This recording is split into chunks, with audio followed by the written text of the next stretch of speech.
نبی کریم صلی اللہ تعالی علیہ وآلہ وسلم کی بارگاہ مقدس میں ایک شخص حاضر ہوا اور عرض کرنے لگا، یا رسول اللہ صلی اللہ تعالی علیہ وسلم، یعنی تنگی یہ رزق کی اس نے شکایت کی تو نبی رحمت شفیع امت قاسم نحمت صلی اللہ تعالی علیہ وسلم نے ارشاد فرمایا، جب تم اپنے گھر میں داخل ہو تو سلام کہا کرو، چاہے گھر میں کوئی ہو یا نہ ہو، پھر مجھ پر سلام کہا کرو، اور پھر سورۃ الاخلاص یعنی قل هو اللہ شریف پڑھا کرو۔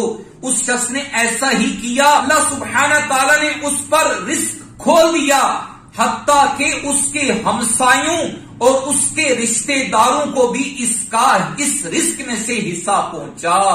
سبحان اللہ۔ پیارے بھائیوں، رزق میں برکت کا بہترین نسخہ ہاتھ آ گیا۔ 3 کام کرنے ہیں۔ جب بھی گھر میں داخل ہوں السلام علیکم کہا کریں، چاہے کوئی گھر میں ہو یا نہ ہو، پھر نبی پر سلام عرض کیا کریں، الصلاۃ والسلام علیک یا رسول اللہ، اور اس کے بعد سورۃ الاخلاص، قل هو اللہ احد اللہ الصمد لم یلد ولم یولد ولم یکن له کفوا احد۔ اللہ سبحانہ تعالی ہم سب کے رزق میں برکتیں عطا فرمائے۔